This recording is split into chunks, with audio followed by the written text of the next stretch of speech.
I'm super excited about our closing keynote speaker, Kelsey Hightower, and he just told me to throw away my script, so I will.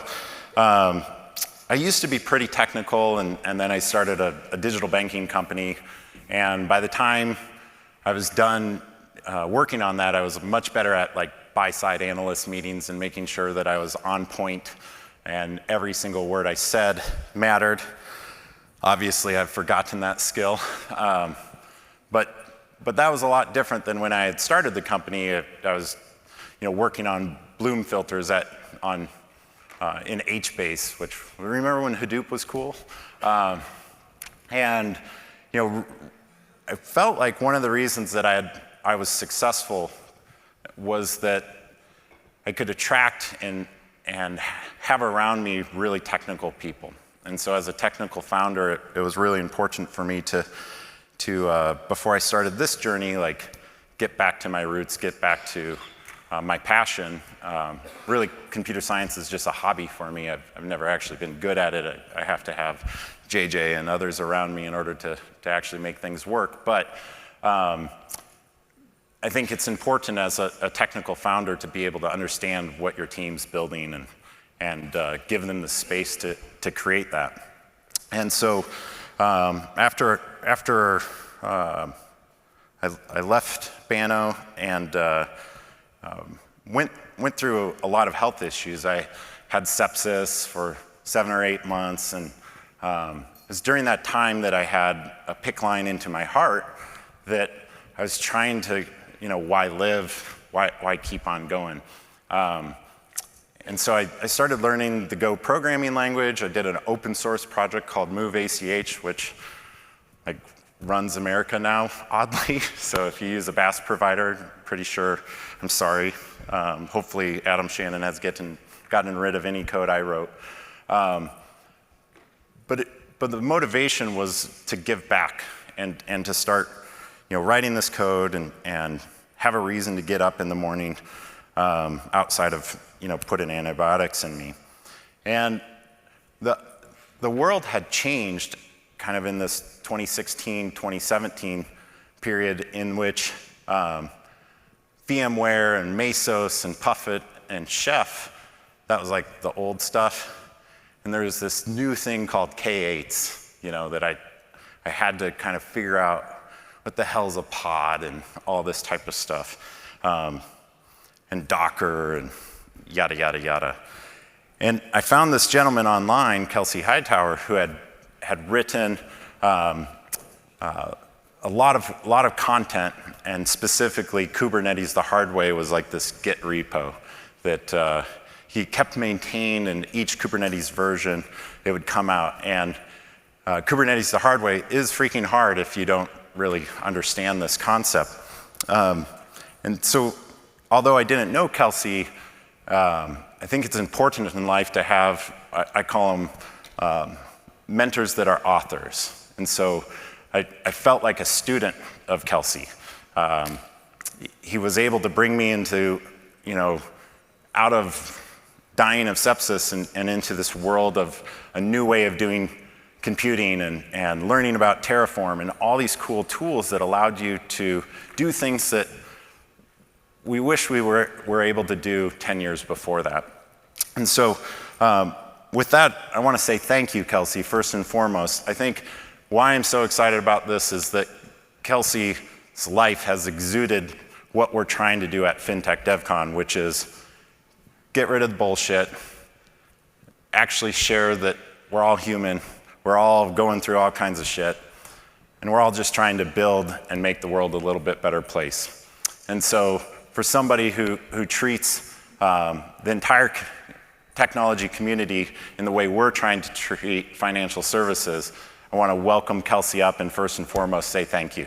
I never know how these things are going to go, mainly because I really respect the audience, practitioners in the audience.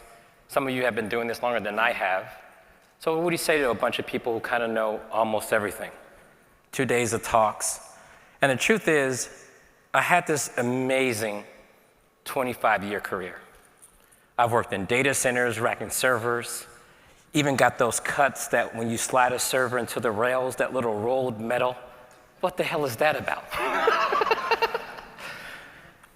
And you go from that to working in web hosting, and you're sitting in this call center, and there's cubicles everywhere. And if you've ever worked in web hosting, especially before like 2004, 2003, people used to pay $10 for a whole server.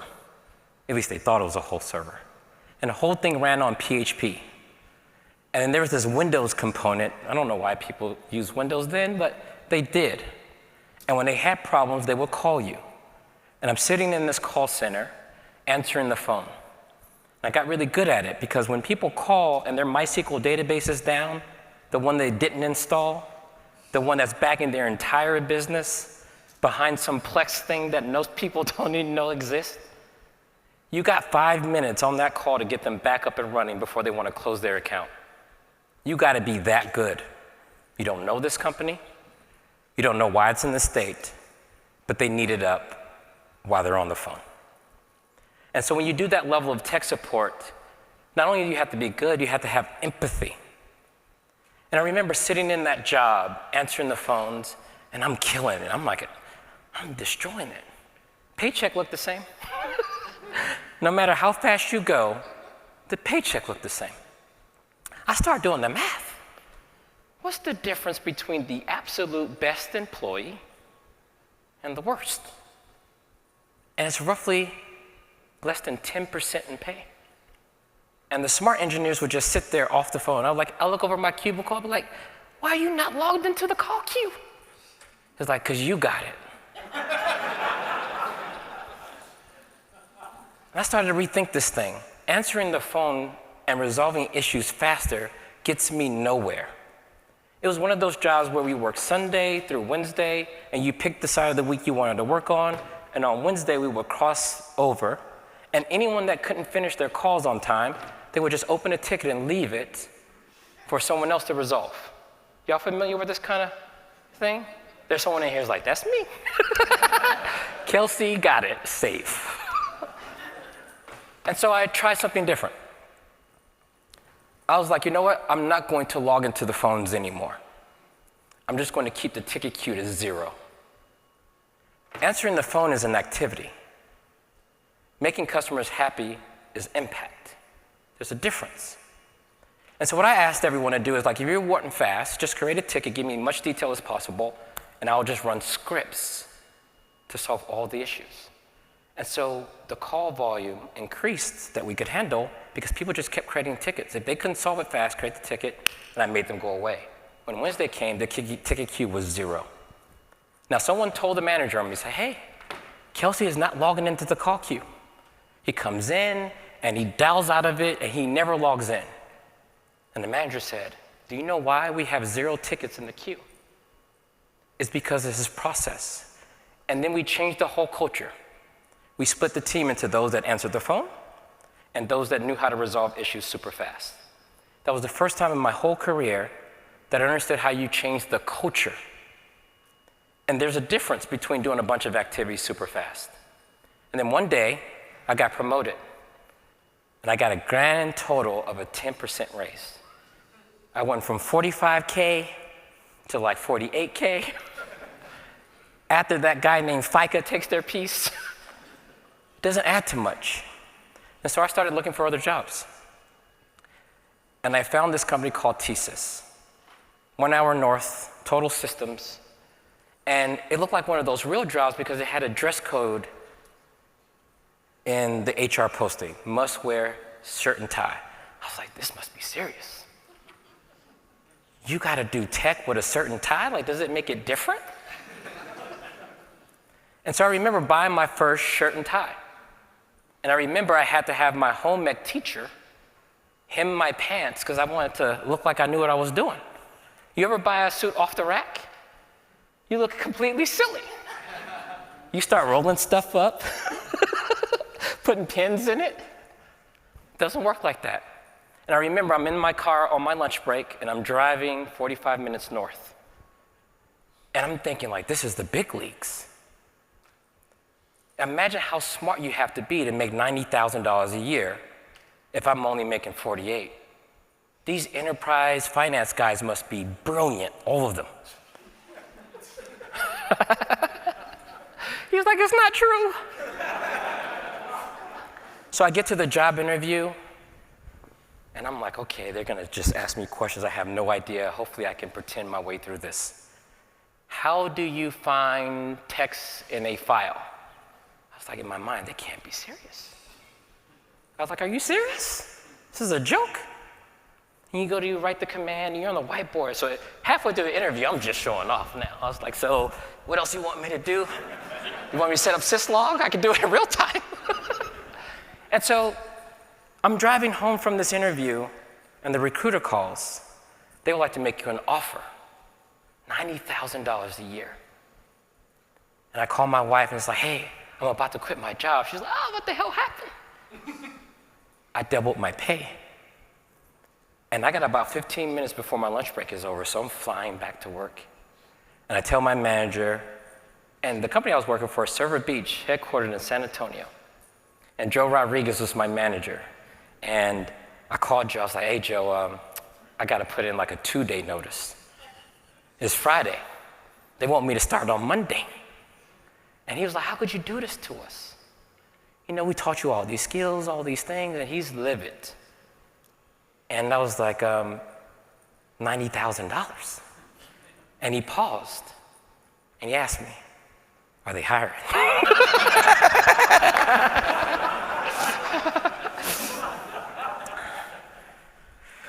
And so now I'm in fintech.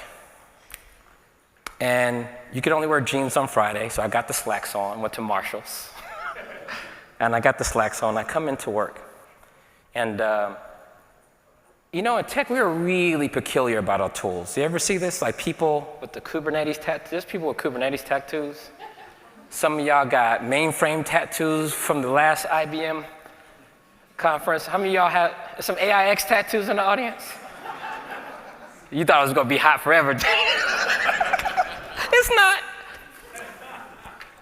I do a lot of DIY stuff, and I always wonder, is like, do other mature industries, are they as excited about their tools as we are? Do y'all think so? We're kind of off the edge on this, aren't we? It's not true. If you go to Home Depot, they're there. In Texas, there's this company, not too far from here, about 200 miles, and that company is called Klein Tools, right? If you look here, you walk down this way a little bit, you guys have this really cool company called Klein Tools right there, right? And they make everything, screwdrivers, hats, gloves, all the essentials for doing stuff. And if you go to their website, you see all this stuff like, man, yeah, I can fix my own toilet. And then look how they act about their tools. I'm gonna show you something. You think we're fanatic. Look at this. This is a pair of gloves, right? We all know how gloves work, right? You put them on the hand before you touch stuff. That's it. There cannot be much variance between glove A and glove B. But watch how they show the glove. Let's see if we can do this.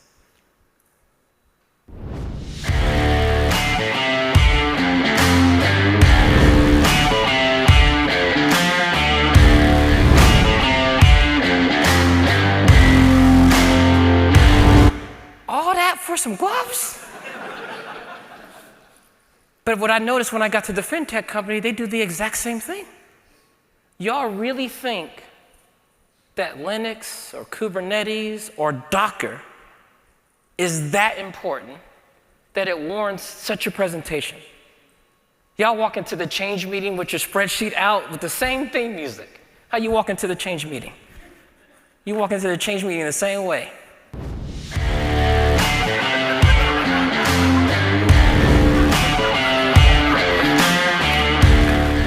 The world's biggest spreadsheet. The hell is all that? Well, that's the database change first. It's not that serious. And so I get there, and I joined in like October, and I asked for my laptop. I'm a Linux System Administrator 2. And they give me the laptop, you know, the corporate issue laptop? And it's like the world's thickest HP. It's like 7 trillion years of battery life. And I was like, yo, I'm supposed to be working on Linux. They're like, install Cygwin. Do y'all know what Cygwin is? Anybody that's been in the game more than 10 years knows what Cygwin is. This is where you try to pretend that your Windows laptop is a Unix machine. It got a terminal and everything. You run SSH and it doesn't quite work, so then what do they tell you to do? In the enterprise, they tell you to go get this other tool called Putty. Yes, this is the web. Y'all know about Putty? I know, look, there's better jobs out there, folks.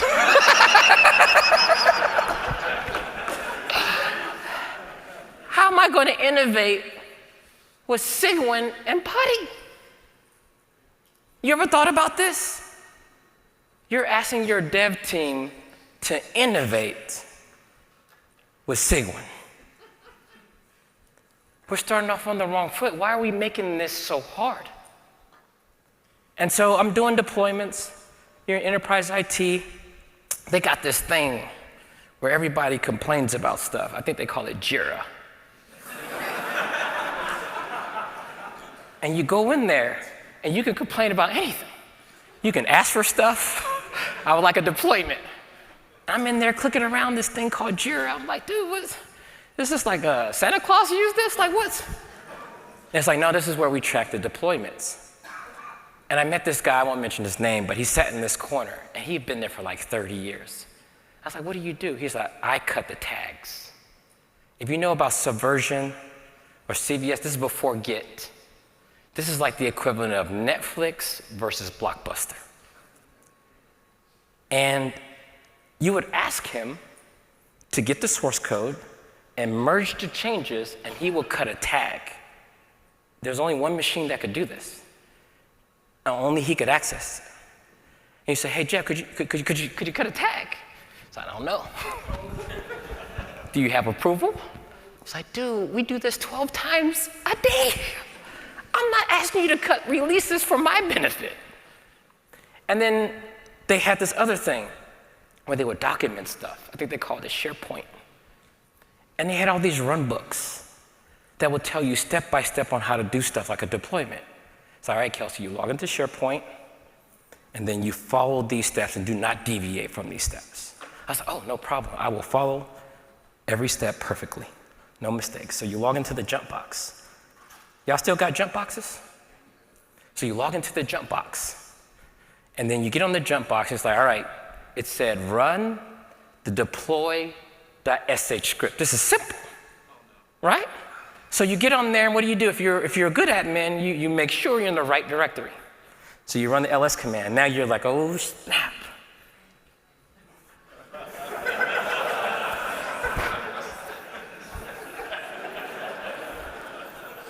Now look, according to SharePoint, I'm going to run deploy.sh.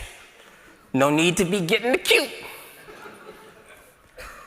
And so you come over here, he's like, you know what, I'm just going to follow the thing. Copy, paste, /deploy.sh. You look at it. You have to do it in a cubicle. Hey, come here. Is this right? They look over at SharePoint. They're like, yeah. So you're like, deal. And you get this starting deployment. He's like, oh, yeah, we good. I think. Because it ain't doing anything. And so when in doubt, you wait. How's it going? Great. And you wait. And you wait. The important thing while you're waiting, don't say anything. Don't log into Slack. Just keep it to yourself. Now the command exit, no errors. If you're a good administrator, what do you do at this point? Who knows the command that you should run if you're any good?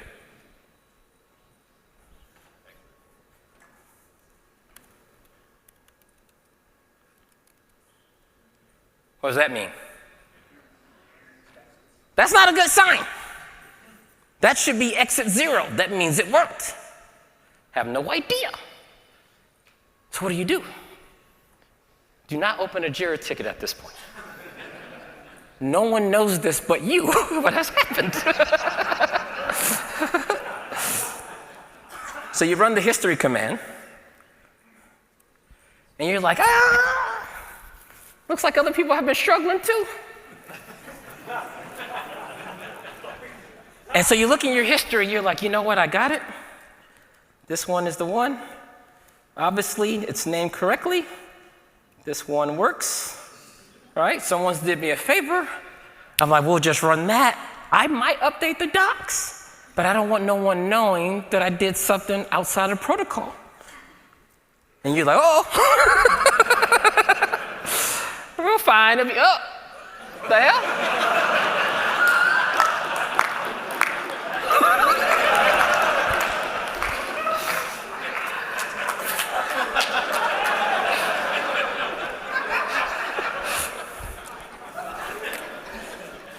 So at this point, you got a couple of things you can do.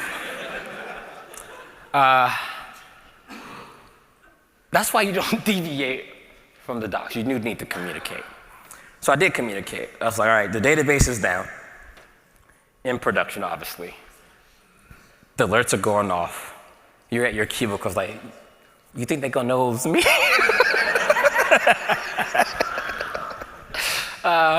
They didn't know, actually. So someone fixed it. No harm, no foul. Okay? So I'm like, what the hell is going on? So I called Buddy over the kid. I said, hey, you got to make sure you clear your screen. You can't be having evidence. You can clear the history. He's like, oh, you're doing it wrong, bro. That's LH. And he was like, no, that's not going to get it. You got to do this LS-all. You see this one right here? That's the one you run. A hidden file? Like, yeah, that's the one, bro. You got to go .deploy sh. The security team wanted us, protect the deployment script from bad usage, so we hid the file.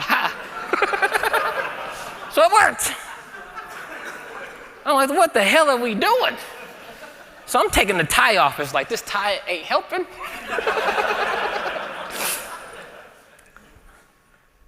It's November now. Everybody got vacation time except for the new hire. So everybody, like when you're in enterprise, Thanksgiving, 23rd, 24th, something like that?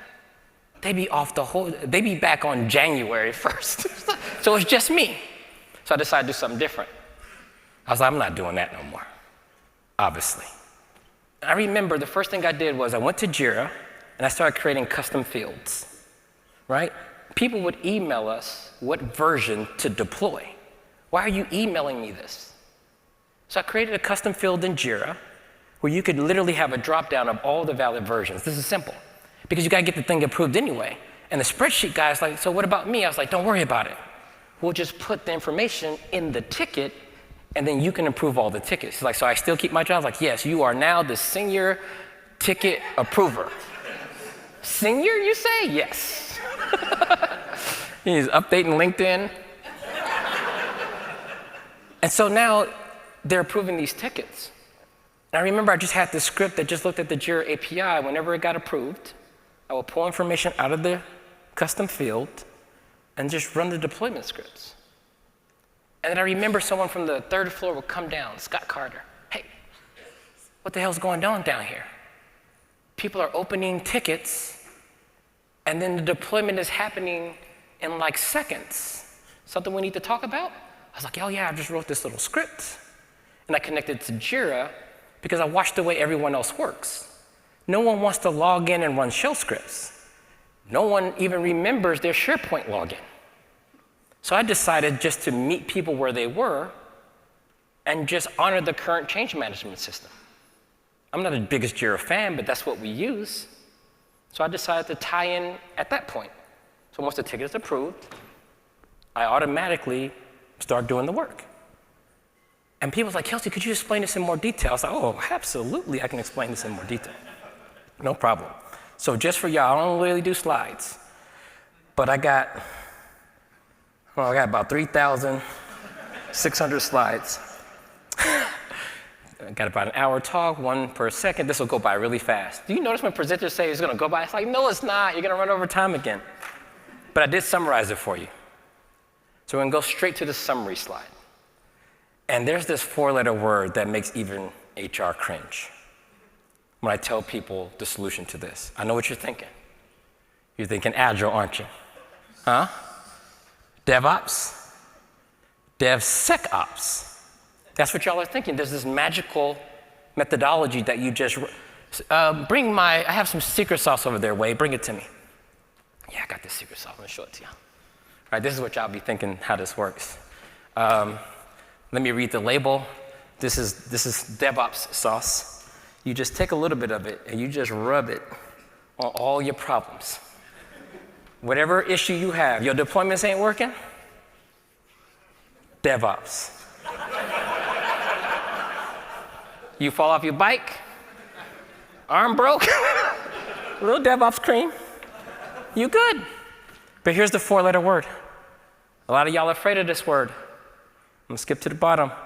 This word, a lot of people get real allergic to this word. When you see it, don't get scared.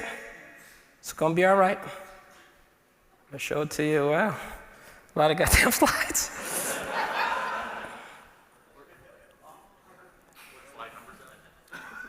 Someone's like, you gonna send me the slide deck just for you? You're getting all 3,600 of these slides. This is the 4-letter word most people are scared of. They will do everything to avoid this. We're gonna do stand-ups, post-it notes, story points. Gotta get an Agile coach, send them to Agile class, wait for them to get certified. Then we're gonna figure out if we should do any of this. You ever notice that? When an engineer says, can I skip the meeting? Why do they say that? So you can work. This is literally the formula. If you're an engineering manager, how does this relate to you? You take big ideas and you have to turn it into work. This part where you say we're on a digital transformation, we're on our DevOps journey. If you're on a journey for 10 years, you are lost. It do not take that long, I promise you. I'm not saying you're gonna get it right the first time. Have you looked at the definition of work? Read it. To perform or carry through a task requiring sustained effort and continuous repeated operations. Work don't mean fast, especially if you don't know what you're doing. To produce a desired effect or result. I'm seeing people go to KubeCon, they look at all the logos, Prometheus, Kubernetes, Docker, and you just walk around buying a bunch of stuff. It's like going to the grocery store and buying everything that they sell and starving. How are you hungry? You just went to the grocery store. You have to actually get results. People keep looking for shortcuts. I used to work in cloud. You know the number one question people that work in enterprise ask? What's the best practice? Practice. Do something. I'd rather you do the wrong thing so we can talk about it. But then people get paralyzed. The title of this talk is How Do You Adopt Technology in the Enterprise? It's just work. You ever have a company's, what do they call those, the center of excellence? You ever go to the town hall? Everybody must stop what they're doing, come to the town hall at 1 o'clock. Like, what do you think they're gonna talk about? I heard they're doing layoffs. So you get to the town hall, and the CEO's like, it's gonna be different this time, right? And you're like, how? It's gonna be how? We've created the center of excellence. And you're in the audience, right? Like, hey, I ain't up there. How you not, what is the center of excellence? There is no situation where you can just go hire a bunch of new people who don't understand anything about the company, and they're just going to magically make everything better. It literally doesn't work like that. Look at the other definition. This is official, listen, literally in the dictionary. To make way slowly and with difficulty. That's why they call it work. If it wasn't hard, why would they pay you? Think about it. If you literally could call a vendor, buy something, and install it, and then that be all, doesn't make sense. That's just not how that works. This is the formula. So when I worked in places like TSYS, I did this for every individual task. I would watch people scramble, do agile, do the stand-ups, and I would sit there and try to figure out what the work was. And when I understood the work, I would volunteer to do the work. And if you've ever seen something get real hard, everyone just backs away. You suggest a new idea, people just back away. They got it. This is what makes it hard. So if you come to a conference like this, the whole point is, how do you change your actual behavior? Like seriously, let's say you work on the DevOps team, but you do not know how to program. You're a liability to the team. Hey, we're just gonna wait till the vendor adds a new feature. Until then, we're just gonna sit here and wait. That's not enough, that's not acceptable. You should literally learn new skills so you can actually do more things. If you wanna call it DevOps, then fine. But at some point, you have to actually do something. And that's just the honest and hard truth. So the way I found myself succeeding in the enterprise is I just learned that I was the person willing to just do the work. I don't care what you called it. I don't care if it touched the Oracle database or it touched the web applications. I'm just willing to learn and get it done. Now, we're gonna do something special for this keynote, is we're gonna have a lot of Q&A. Because I can tell you anything on this stage, and I may hit some target and I may not. But what we wanna do is open up the floor, and the better questions you ask, I promise to give you all the nitty-gritty, nuanced answers. I don't work anywhere anymore. I have nothing to sell you, except for honesty. So in a moment, they're gonna start passing around mics. I'm gonna give you one more kind of key to success. So Wade talked about this thing we do when we teach other people. And the reason why I wrote Kubernetes the hard way is because I remember what it's like to learn new skills. You ever get that feeling when you learn something new? It feels like you've upgraded your software. The difference between people and machines is we can feel when we upgrade our software. You feel more powerful. You feel like you can actually do more things. And so I got in this habit of writing things. Now, in the enterprise, it's interesting. You do all of this work. You might even write the docs. Have you ever had someone ask you how to do something and they don't read the docs? I'm gonna give you a little trick you can do for them, and it'll help remind them. So when someone asks you something that is obviously documented, don't be mean and say something like, what do we say, RTFF? Yeah. Don't tell people to do that. There's a more polite way of doing this. When they ask you to do something that has documentation, all I want you to do is just... Butterfly in the sky, I can go twice as high. Take a look, it's in a book, a reading rainbow. I can go anywhere. Just read the docs, bro. And they'll get tired of that song, and they will.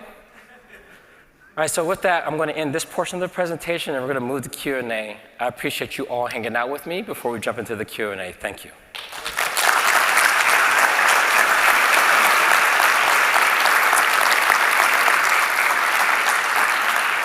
There's a mic runner, and this is your opportunity to ask the deepest questions you want, and anything is fair game.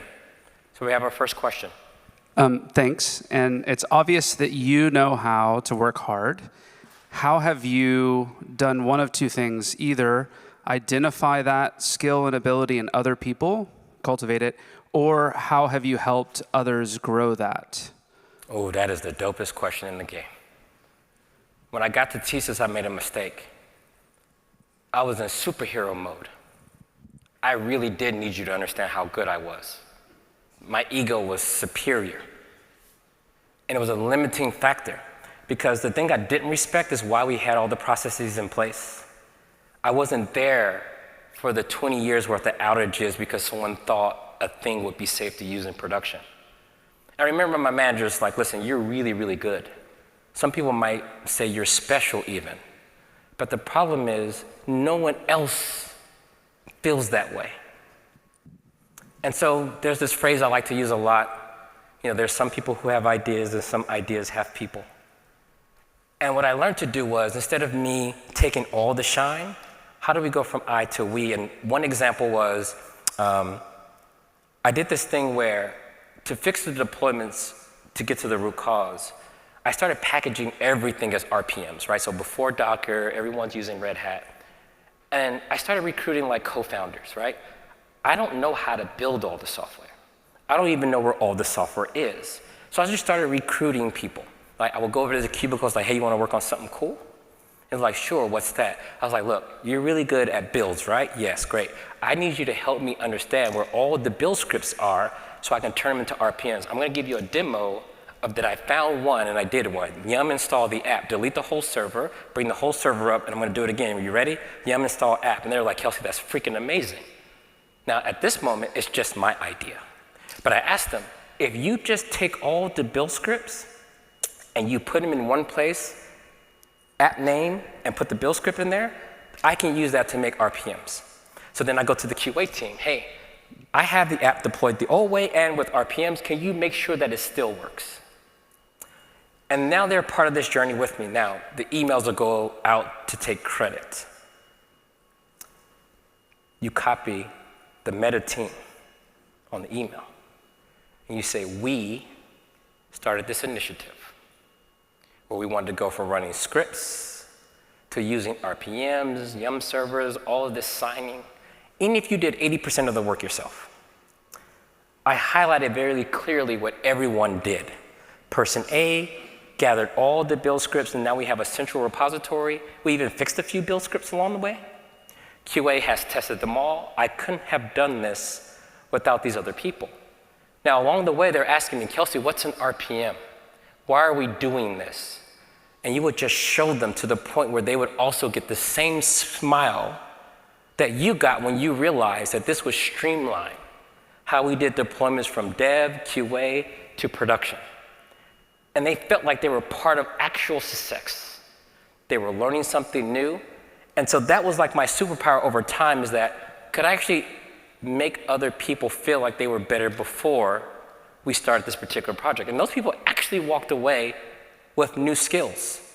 Those people actually felt like they were a part of something that allowed us to delete a lot of legacy and temporary hacks to make things work in a common way.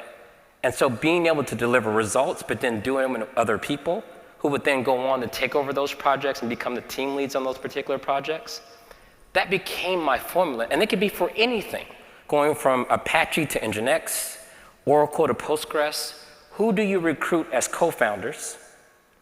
Who do you execute with? And who do you share the credit with? And it takes a lot to mature to the point where you don't have to take all the credit.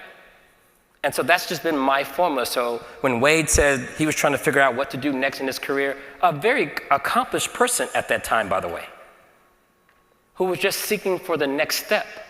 And so when I write documentation, I know who I'm talking to. I'm not selling you something with those kind of docs. When you read those words and you feel that superpower, you can actually feel yourself upgrading to this newfound knowledge, and people like Wade know what to do with that. And so sometimes I'm just shouting in the void, and the right person will hear it. If I'm working side by side, I literally do step next to a person and say, I'm going to get this person to smile. You know, the Jeff person that was like all in on Subversion? And I remember when Mercurial and Git came out, I was like, Jeff, you spend a whole day trying to merge these files. He was like, I do. And I was like, and we make it hard on you because we have changes flying everywhere and you have to do surgery every single time. Jeff is literally copying and pasting code between files to make the merge happen. And I said, Jeff, I really understand what you do. I'm gonna show you something cool, Jeff. Jeff, I want you to do this yourself. You're gonna let me drive? And he typed like this. I'm sitting there patient like, Kelsey, be cool. Be cool. And he ran Git branch, git, merge. He's like, what happened? I was like, look at it. All the code is merged. And he's like, I did that. I was like, exactly. And that is the superpower that I learned. So I think when people talk about being a 10x engineer, that's the formula, that you just make people a little bit better, and bonus points if you can make them feel good about it.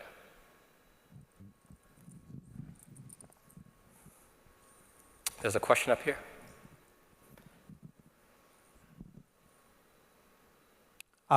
Down here. So why did you decide to leave the work, and how is it going? All right, so the question is, why did I decide to leave the work, and how is it going? So in tech, you hear these stories. How do you get in tech? How do you break in? How do you get that promotion? Have we ever talked about how do you get out? What's the point of going to work for money? Now, I used to convince myself I did it because I loved my job. And in some cases, I did learn to love my ability to do stuff. Not sure if I enjoy wearing a shirt and tie Monday through Friday, praying that I can wear jeans on the last day of the week. But then I thought about it, and I've been a small business owner before. You're asking people to trade their time for money. I respect your time so much that we're going to assign a value to it, right? We're just going to make up a number. Let's call it 100K a year. Your time is worth 100K to me. Then I asked myself one day, what would I do if I could buy it back? You ever asked the question? What would I do if I could buy my time back? What would you spend it on? Obviously, someone in the world values my time. So do I. But I noticed that my progression from a junior engineer to a distinguished engineer, I went all in on the work. How the compilers work, how the kernels work, how the syscalls work, how the CPUs work. I ain't spent a lot of time on the human part. How do humans work? Are you where you need to be? Is your family happy? Is your daughter happy? Are your friends happy? Do you call your friends enough? And so it's not that I left the work. You're going to work always. To live is to work. Hopefully y'all wash dishes. Hopefully you wash clothes and put them up. You continuously have to do that stuff. It's just a different kind of work. So now I get to focus on the things I actually care about. I don't really care what the stock price is for a large megacorp. It's just not that interesting to me anymore. So I got to a point where I could afford to make that decision. So how's it going? Freaking well. My wife retired the same day. I remember being at Google, and it's like June 25th.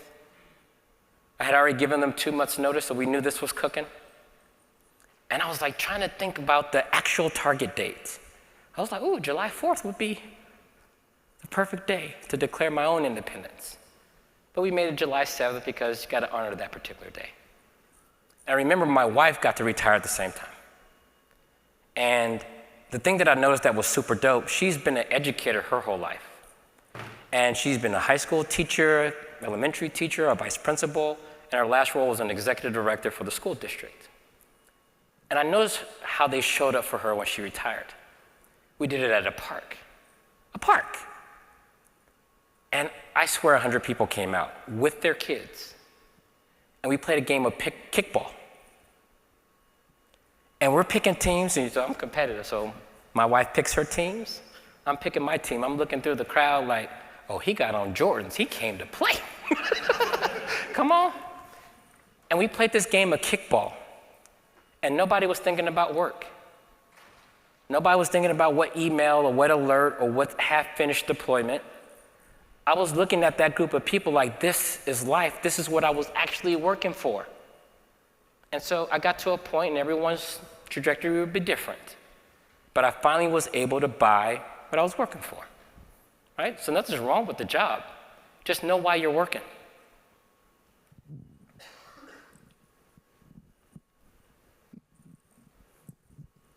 Hello. I work at FIS, which is a monster in itself. And my question for you is, how do you deal with the brick wall of it all, in a way, of like, you have the things documented in SharePoint, you have all these things, and then you have these people who look at it and go, not my job. Like, I'm not gonna do it, don't want to, don't care, gonna just walk away from it, you know? How do you get those people to want to do it, or without brutal force? You're fired. I don't have that power. I'm not gonna go that far.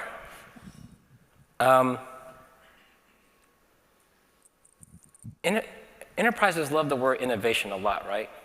Here's Sigwin, go innovate. But inspiration is probably the answer in the situation. What does inspiration look like? Let's get down to brass tacks. You join a company, and everything's in SharePoint, and a lot of people are kind of fixed in their ways. Let's be honest, these companies are still in business, making tons of money in that state. So we have to come to terms with reality. Reality is, it doesn't matter if they get better or not. This is actually true. That was the #1 humbling thing that I had to experience as an engineer working in fintech. It literally doesn't matter. They still got fax machines, ha ha ha, but our fax machines makes billions of dollars, ha ha ha. Right? I will take the $1 billion fax machine any day of the week. So you gotta humble yourself first. So now that I'm humble, I remember when I was at TSYS, they wanted to move to this new operational model. Instead of doing everything on the mainframe, this is 2007-ish, we want to do more on Linux, kind of open source, VMware. The problem though is everything was COBOL, processing these EBCDIC fixed length files with packed decimal, and everybody's like, oh, that's old, burn it to the ground. I was like, paychecks are good, keep it running. So everyone's complaining. The new hires ain't trying to learn COBOL. The people running COBOL are too busy making us money to be of concern with this. At that time, we should just move everything to XML. Wasn't smart. And so what did I do? I was like, can I just see the COBOL? And I'm looking at it, and it's like, oh, you're just kind of laying out the file. And I'm looking at the file, and it's like, hey, look at these crazy characters. That's like, oh, that's not, it's Unicode encoded in EBCDIC. So I go on Wikipedia, what's EBCDIC? And at that time, I knew Python, not COBOL. And I sat down with someone who knew COBOL well. It's like, hey, first, if you want to learn how to parse the file, they brought out a whiteboard. And they were like, the first 16 bytes, that's, the credit card. You slide over, there's some padded fields for consistency. Then there's the name, the address, blah, blah, blah. And I thought about it, I was like, oh, that's really easy to parse, right? So I take the array of bytes, and I slice it, and I can find all the records, like, you got it. So it's like, oh, that's sweet. And when I looked at how much Python I had to write to do what they could do in one line of COBOL, I again was humbled. That COBOL had evolved into this thing that was purpose-built. I couldn't even find a packed decimal library to deal with the integers in that file. Again, I was humbled that they had already figured this out. And I said, why are we doing packed decimal? And they were like, Kelsey, you got to go see this thing. And so the team from Columbus, Georgia, drove up to Alpharetta, Georgia, and we were sitting there, and they were like, yeah, we're moving to Dell and all of these things. And they're like, what's that? I was like, oh, that's Nagios. We have to monitor when things go up or down, and they turn red and green, and then we run around like little toy soldiers. And they're like, that's interesting. He's like, you all really run around every week? It's like, yeah, all the time. And we have this thing called On-Call, where we fight fires 24 hours a day, too. We were just showing off. And they were just laughing at us like, you guys are idiots. And the dude said, hey, chill out. We've had incidents, too. The mainframe isn't infallible. He's like, you're right. I remember in '86. And I'm sitting there like, 86? I was 3. So we all got in the van, we drove down to Columbus, and we walked into the computer. Have you ever seen a real mainframe? I'm not talking about the little one. I'm talking about the one with a door and a bench. And you sit down and you can see through it. And in your own data center, IBM has an office. That's how much this costs. That IBM will send an employee to be there full time in case it breaks. And I'm sitting at this thing as a work of art. Redundancies everywhere. And so I understood that, Kelsey, the reason why we use packed decimal, it's more efficient on memory. We can process a lot more data in much smaller units. That's why it goes so fast. Did you know that they've been trying to replace this for 20 years? It never works. So we keep using this, not because we want to, but because we have to. So I said, all right, I've humbled myself. So I went back to the SharePoint, and I had enough knowledge to be the example that I wanted to see. So when people saw me updating the docs about COBOL, it's like, who's this new hire updating COBOL docs? I was like, oh, I learned a few things about COBOL, so I really respect it. And now that I'm writing this Python, I'm adhering to the standards that you all have set in place. But, I could do some new things. And they were so willing to listen because they just watched me do what I'm asking them to do. It's really hard to ask somebody to do something new and you're not willing to learn why we have to do it the old way. And once I started to do that, I started getting trust. And when my trust came up, then it was easier for people to hear me. And that's not fast. So there is no formula you come in and say, it's not my job, you people need to think about DevOps and this other. Culture is built by people. So when people say you want to change the culture, my response to you is, how much time do you have? And that was probably the first job that I didn't leave in the first 6 months or a year. I was there for almost 3 years. And how do I know the culture worked? We actually changed deployments from midnight to 6 a.m. for loyalty prepaid to just do them in the middle of the day. PMs can just do a drop down. And if there was a problem, we would look at the ticket because all the scripts fed information to the ticket. But that wasn't the signal. The signal was, I get hired at Puppet Labs because of my work at this financial institution. And Kubernetes comes out, I'm doing all this Go stuff. And I come back to TSYS 6 years later. They're running etcd in production. They're running Kubernetes in production. Some of the same people work there have figured out how to take this new stack and integrate it to the old, and I had nothing to do with it. That's what I mean by culture. And look, that's a 10-year cycle. Right? So that's my answer to that. So I never blame the people that are stuck in their ways, because a lot of times it's the institution and organization that causes that. Right? You ever seen this? We're going to go hire all these great people, and then we make sure they conform. And all that excellence we wash away. So go be that example. And again, you're not going to get credit for it. You're probably not going to get paid much more than the other person. But you will feel it when you walk in the room and everyone gets a bit more motivated. Everyone knows that you're not going to let them fail because it's our problem together. You're crossing the aisle. You're sharing credit even with people who don't deserve it. Then people learn how to behave.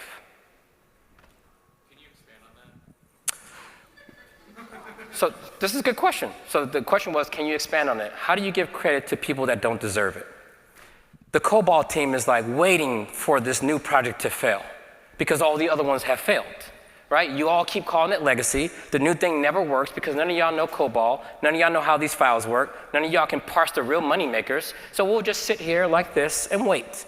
And you'll quit, right? If you are really working at Google making triple this salary and they convince you to come to fintech, and you find out how boring it is, how much restriction it is, you're not going to be here very long. So this person will be leaving in about 3 months. We will just wait them out. That doesn't change the culture. So what you do, you say, hey, I'm going to learn COBOL. And maybe there's a few people that help you on that team. And then when you write the email to take credit, you know how you're at the center of excellence and you're presenting the new solution? You make sure someone from the COBOL team is standing right next to you. You just make sure, so I'm not doing this presentation without someone from the COBOL team. Not happening. You can find at least one person. It could be an intern for all I care. Hey, before we jump into this, I want to give homage to the old stack. That makes us plenty of money. Our stack makes $0. This one makes $1 billion. We're just trying to catch up to that. And then before we start, we're going to show you how we currently do things. We're going to show you a little COBOL, what version we're using, how it works, and how it informed our decision when we made the new stack. And then you present.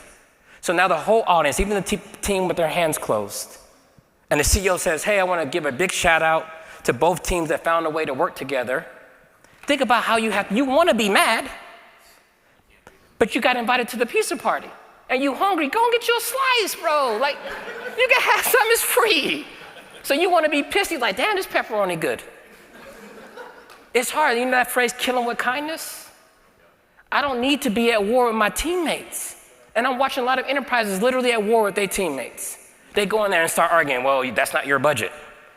Bro, we work at the same company. So who breaks the ice? Who falls on the sword? You do first. And if you work at a company that they fire the first person to take accountability, that's probably the biggest red flag. And this is why people don't do it. Hey, maybe they won't find out it was me. So I got to a point, I don't know, maybe I was just too young and naive to realize the consequences of my actions. Hey, that one's on me. Hey, I'll give you credit too. So that's it. I don't know any other magic. Life works this way, right? When people are mad with you and you just give them a hug, watch it, hey, I thought we were supposed to fight. I don't want to fight you, man, I love you. Love, whoa. You can try it, we're humans, remember, we're not keyboards, we're not mouses, we're not screens. Wonderful follow-up. I think we got time for maybe 2 more. Hey, Kelsey, real quick. I see you on Twitter, very active doing Twitter Live, and I know you're naturally curious. So what are you really curious about? What's out there? What's the next thing or next things? I mean, honestly, I'm curious to the point when people would just stop being mad at each other, like seriously. Everybody mad with each other. Everybody want to replace everything. When I was in the Kubernetes community, there were people online like Kubernetes is going to kill Mesos. Kubernetes is going to kill Docker. For what?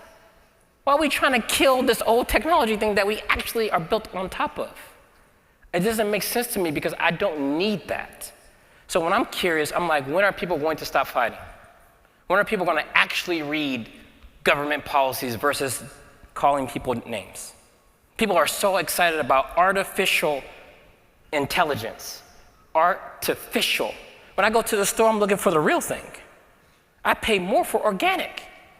And you are jumping up and down for artificial. Doesn't make any sense. So then I'm asking the question, I'm curious, when do we assign the same value to real intelligence? We will give NVIDIA $1 trillion before making sure everybody has books and the things they need to learn things in school. Can't do that. So that's where I am. I'm at the point where I am curious about when humans just kind of wake up and understand that the tools are in service of us and not the other way around. So that's it. My life has gotten a lot simpler these days. So I've become somewhat of a philosopher. All the other stuff is noise. They come and go.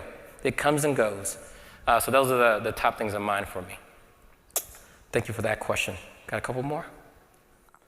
Right behind you. Thank you, Kelsey. I'm here. So my question is, what motivates you the most in your career? And how did you find your purpose? Man, the thing that motivates me. Oh.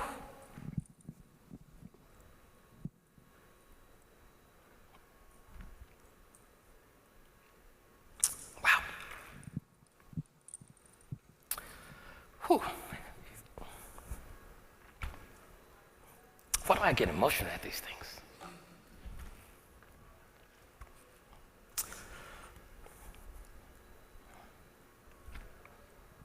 I did so well. I think like 99, I graduated high school. And I had one of those moms like, when you turn 18, you gotta go. Doesn't matter. And at 18, you don't really know what it's like to be an adult. Even if you have a job, you don't really understand all the other stuff. Like how to even rent an apartment. Like think back to renting your first apartment. What's the lease? What happens if I actually can't pay this? Will I go to jail? And I remember I got my tech skills. I'm kind of in the loop. I'm 19 years old, decided not to go to college. But I got lucky. I did those certifications and that led to some opportunities that allowed me to make some money. And I had some money, but not enough to do an apartment. And I didn't have enough confidence to like apply for like a corporate job that had benefits and all these other things.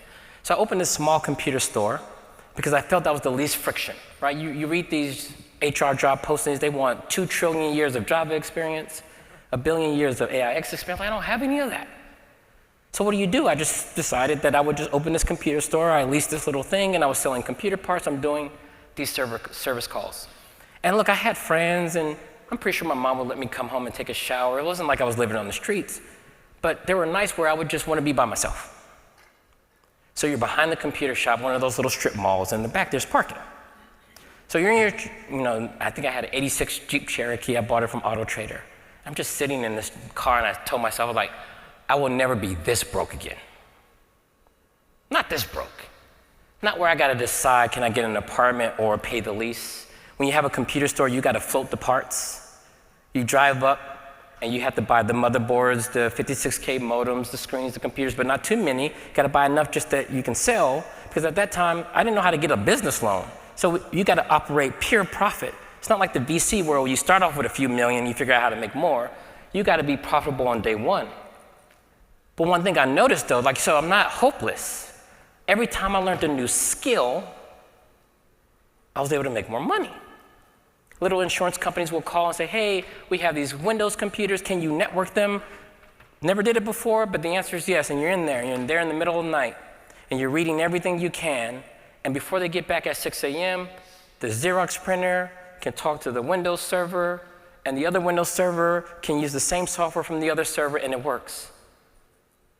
And at that moment, you're like, I can see the light at the end of the tunnel.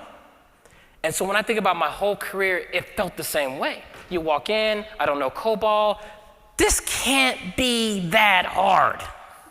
Seriously, there's even docs that tell you exactly what to do. There's code that's already written that actually works. Your biggest complaint is you don't like it. You don't like it, so now you're not going to do anything. So my motivation was, I've never run into a problem that was not solvable. So the motivation was, like, if I learn Go, what could I do? I'm contributing to Terraform. I have my own open source projects. I'm on stage talking about how Go works. Kubernetes comes out, oh my God, that's going to take my job. No, you become a contributor and you get commit access, then you go on to work at Google and you inspire people like the great Wade to get in the game too. So my motivation has always been, it's on me. And I'm comfortable with that bet. I think that's our time. I appreciate y'all.